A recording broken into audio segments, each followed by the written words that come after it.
Magandang gabi mga kapuso. Ako po ang inyong Kuya Kim na magbibigay sa inyo ng trivia sa likod ng mga trending na balita. Sa linggong ito, pinagdiriwang natin ang Philippine Eagle Week at isa sa mga highlight ng selebrasyon ang pagkawad sa isang natatanging agila ng sarili nitong senior citizen at PWD card. Sa ating kapuluan, tinataya na sa 800 na lamang ang bilang ng ating pambansang ibon, ang Pitacofaga Jeffrey o Philippine Eagle. Alam niyo ba ang isa sa kanila sa Metro Manila makikita?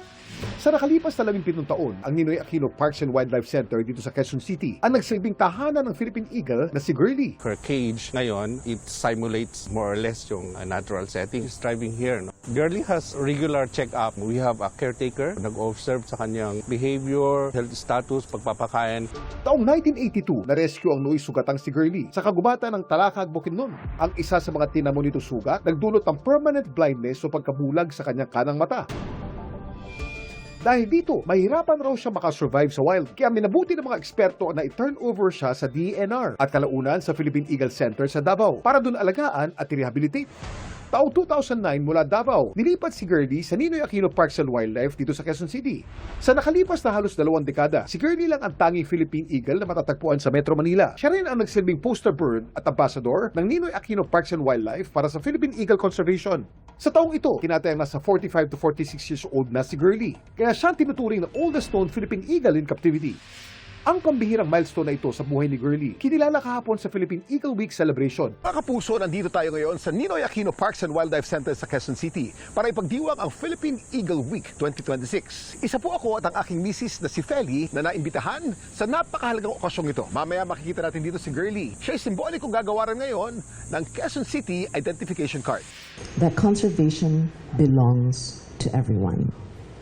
It cannot remain only in the laboratories. It must be felt in classrooms, in communities, and in the hearts of the ordinary people.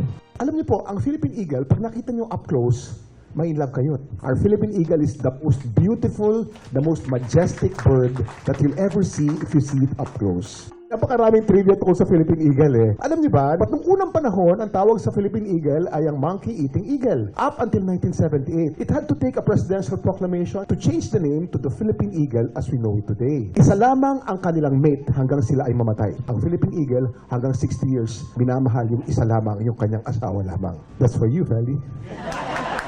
At ang isa sa mga highlight ng selebrasyon, ang paggawad ng lokal na pamahalaan ng Quezon City kay Girlie ng sarili nitong Senior Citizen ID at Persons with Disability ID. We are trying to promote inclusivity in the conservation of our natural resources. Ginamit natin itong situation ni Girlie ngayon to highlight that need for collective and inclusive action.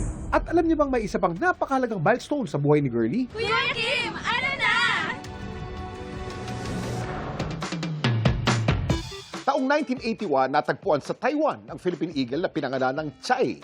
Matapos itong ma-rehabilitate, si Chai dinala sa Philippine Eagle Center sa Davao, kung saan pinakilala kay Girlie. Matapos ang napakahabang courtship period, naging breeding pair ang dalawang agila. Kalaunan, sina Chai at Girlie ang kauna-unahang natural pair ng Philippine Eagle in captivity na nakapangitlog ng isang fertile egg. Pero sa kabila ng intensive pairing efforts, wala sa mga offspring o anak ni Girlie ang nakasurvive. Pero matuturing pa rin itong napakalaking milestone sa Philippine Eagle Conservation dahil patunay ito na ang natural pairing ay maaaring gumana kahit wala sila sa wild. Samantala, para malaman ang trivia sa likod ng viral na balita, i-post o i-comment lang, #Kuya Kim, ano na? Laging tandaan, importante ang may alam. Ako po si Kuya Kim at sagot ko kayo 24 oras.